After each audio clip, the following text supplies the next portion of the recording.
तो चलिए, पिछली वीडियो में हमने क्या पढ़ा था कि टाइप्स ऑफ इवेंट्स क्या क्या होते हैं। ठीक है, तो चलो अभी कुछ एग्जांपल्स देख लेते हैं जो कि आपको एनसीईआरटी में भी दिख जाएगा। ठीक है ना, तो क्वेश्चंस को कैसे अप्रोच करना है और फिर एग्जाम में कैसे लिखना है, ठीक है, वो हम इन 3 एग्जांपल को सॉल्व करके देखेंगे। ठीक है, चलो तो देखते हैं। पहला क्वेश्चन पढ़ो। पहला क्वेश्चन क्या है?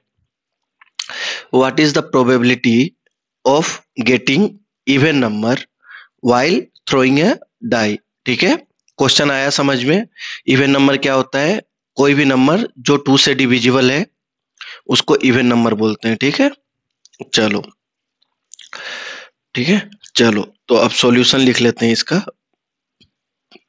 देखो, तो इवन नंबर एक डाई में कितने नंबर, कौन से नंबर होते हैं एक डाई में? 1 होता है, 2 होता है, 3 होता है, 4 होता है, 5 होता है, 6 होता है ना।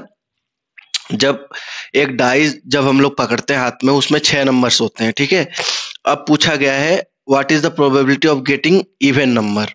ठीक है, ठीक है, तो अब पहले देखते हैं प्रोबेबिलिटी का फॉर्मूला। ठीक है, लेट, एक लिख लेते हैं, let E be an event of getting even number. ठीक है, हमने ई को एक इवेंट पकड़ लिया। क्या है वो event?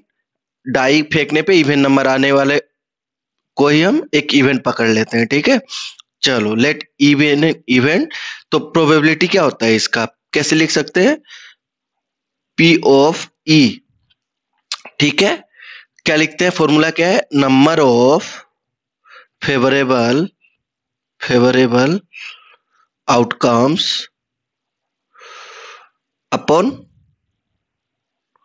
Total number of outcomes. ठीक है, बेसिकली हम लोग चांसेस कैलकुलेट कर रहे हैं। ठीक है ना, चलो ठीक है, देखो तो number of favourable outcome, favourable means जो आपको चाहिए। ठीक है, आपके फेवर में जो भी आउटकम्स है, लाइक यहाँ पे इवन नंबर है तो जो भी इवन नंबर होगा वो फेवरेबल आउटकम है। ठीक है, और total number of outcome, total number of outcome क्या हो जाएगा यहाँ पे डाई के केस में? 6 हो जाएगा, क्योंकि 6 आउटकम ही आ सकता है, 6 नंबर ही आ सकता है ना। चलो ये एक डाई की बात हो रही है। ठीक है, अब देखो नंबर ऑफ फेवरेबल आउटकम मतलब इवन नंबर, तो इवन नंबर कितना आ सकता है? 2 इवन नंबर है, 4 इवन नंबर है और 6 इवन नंबर है ना, तो 3 इवन नंबर हो गया, तो नंबर ऑफ फेवरेबल आउटकम 3। तो इसको कैसे लिख सकते हैं? 3 1 जा 3, 3 2 जा 6, 1/2। ठीक है, तो ये हो गया probability of getting a even number while throwing a die. तो हमारा आंसर हो चुका है। ठीक है, पहला हमने एग्जांपल सॉल्व कर लिया है। ठीक है, कितना आसान तरीके से हमने कर लिया है ना। चलो बहुत सही। तो आपको अगर याद हो, अगर हम दूसरा क्वेश्चन पे चलते हैं, तो अगर आपको याद हो तो हमने कॉम्प्लीमेंट्री इवेंट पढ़ा था, है ना।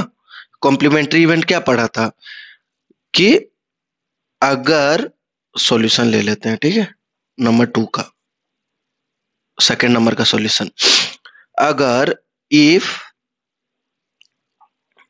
ई इज ए इवेंट, ठीक है, then not E or E dash is a complementary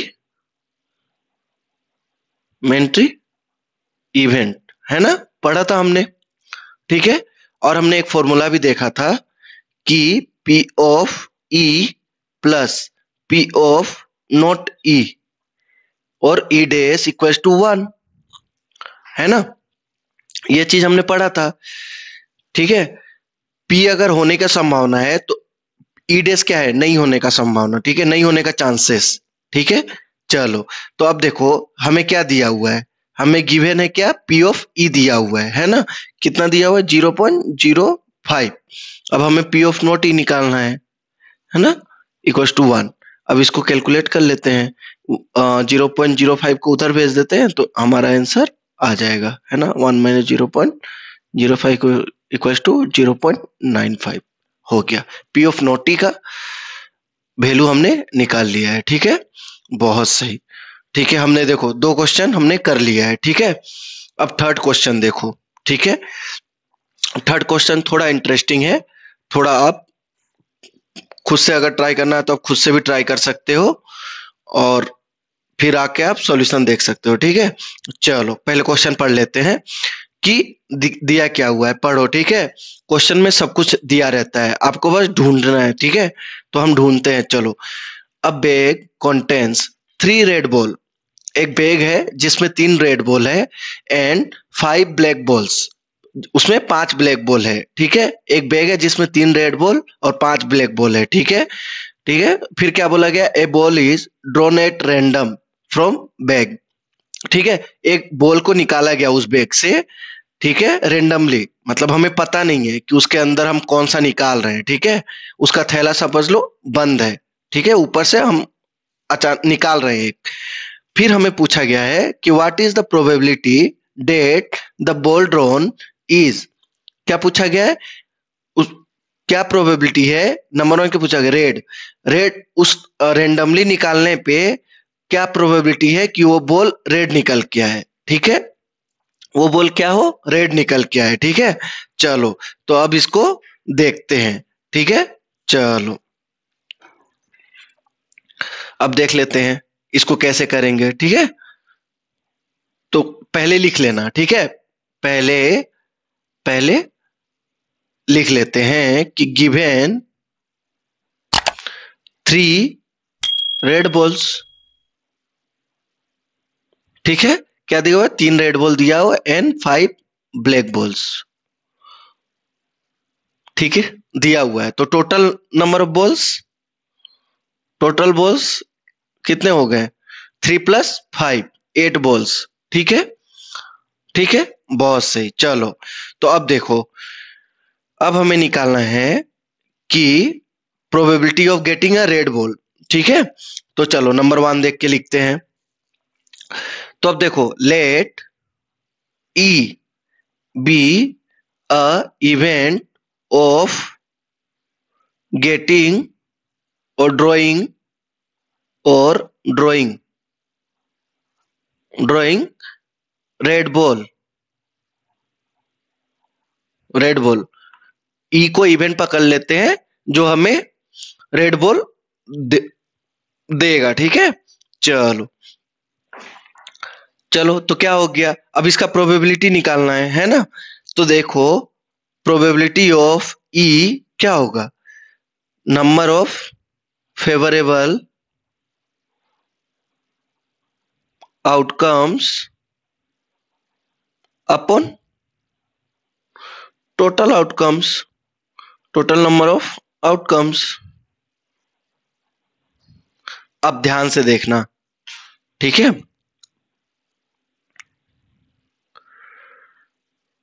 ध्यान से ये देखने वाली बात है। देखो अब देखो हमारे पास, देखो अब हमारे पास हमें चाहिए टोटल नंबर ऑफ आउटकम्स। तो देखो टोटल नंबर ऑफ आउटकम्स कितने हो सकते हैं, हमारे पास जब 8 बॉल है तो टोटल नंबर ऑफ आउटकम्स 8 हो सकते हैं ना। टोटल नंबर ऑफ आउटकम्स कितने हो सकते हैं, 8 हो सकते हैं, ठीक है। एक एक निकालते जाए तो 8 टोटल नंबर ऑफ आउटकम्स है, ठीक है। टोटल 8 बॉल ही हम उस बैग से निकाल सकते हैं, ठीक है। चलो तो ये तो हो गया टोटल नंबर ऑफ आउटकम्स 8। अब देखो नंबर ऑफ फेवरेबल आउटकम, अब हमें निकालना है रेड बॉल, ठीक है, रेड बॉल है 3, ठीक है, रेड बॉल है कितना, 3। तो देखो अब रेड निकालने का संभावना कितना है कि वो 3 बॉल में से ही हम लोग निकालें, ठीक है। तो क्या हो गया, नंबर ऑफ फेवरेबल आउटकम 3, ठीक है। चलो अब अगर बोला होता है कि ड्रॉइंग अ ब्लैक बॉल, तो 5 ब्लैक बॉल है, उस 8 में से एक ब्लैक बॉल निकालने का संभावना कितना है, 5, 5 ब्लैक बॉल, अगर 5 ब्लैक बॉल में से अगर एक आए तो ही तो होगा हमारा, मतलब हमारे फेवरेबल आउटकम में आएगा वो, है ना। इसलिए ये हो गया 3/8, ये हो गया probability of getting a red ball. ठीक है, आया समझ में? अब देखो, अब सेकंड में क्या पूछा है, ये हमारा आंसर आ चुका है। ठीक है, अब देखो, अब सेकंड में क्या पूछा है, not red, probability of get the ball drawn is not red. ठीक है, अब हमें निकालना है प्रोबेबिलिटी कि वो निकाला हुआ बॉल रेड ना हो। ठीक है, रेड ना हो मतलब क्या हुआ, ब्लैक हो, क्योंकि दो कलर के ही बॉल है, अगर रेड नहीं हुआ तो ब्लैक होगा। ठीक है, चलो, तो ऐसे भी लिख सकते हैं हम लोग कि let F be event of, देखो कोई भी कुछ भी ले सकते हो, बस आपको ध्यान रखना है कि उसको डिफाइन कर दो। ठीक है, let F be an event of getting a black ball और नॉट रेड। ठीक है, या तो ब्लैक या तो नॉट रेड, दोनों बात बराबर है क्योंकि दो ही बॉल्स हैं। ठीक है, चलो, तो पी ऑफ एफ क्या लिख सकते हैं, टोटल नंबर ऑफ आउटकम्स हो गया 8 होगा। ठीक है, सॉरी, तो देखो टोटल नंबर ऑफ आउटकम्स हो जाएगा 8, है ना, और हमारे फेवरेबल में कितना है, नॉट रेड मतलब ब्लैक, ब्लैक कितना बोल है, 5 है, तो प्रोबेबिलिटी ऑफ गेटिंग ब्लैक और नॉट रेड इज 5/8। ठीक है, चलो, अब इसको एक और तरीके से निकाल सकते हैं। मैंने क्या बोला था, कॉम्प्लीमेंट्री वाला कॉन्सेप्ट याद करो, अगर हमें प्रोबेबिलिटी ऑफ रेड दिया हुआ है, ठीक है, तो नॉट रेड क्या होगा, वही है। अगर इवेंट ई दिया हुआ है तो नॉट ई क्या होगा, है ना, हमने लिखा था, तो उसको लिख सकते हैं। अगर हमें पी ऑफ ई पता है तो हम क्या लिख सकते हैं, P of E plus P of E dash, A dash क्या हो गया, बताता हूं। अगर P of E getting a red ball है, गेटिंग रेड बॉल, ठीक है, तो पी ऑफ ई डैश क्या हो गया, नॉट रेड बॉल, है ना, इक्वल टू 1। तो देखो ये probability of getting red ball क्या है, 3/8 है, ये probability of not getting a red ball E dash से रिप्रेजेंट कर सकते हैं, इसको सॉल्व कर लो। P of E dash equal to 1 minus 3/8 equal to 5/8। ठीक है, आ गया, दोनों तरीके से सेम आंसर आ गया हमारा। ठीक है, तो इसलिए बोलता हूं जो भी पढ़ रहे हो ध्यान से पढ़ा करो, क्वेश्चन में कुछ भी आए तो ध्यान से समझ के करना है। ठीक है, चलो, बहुत सही।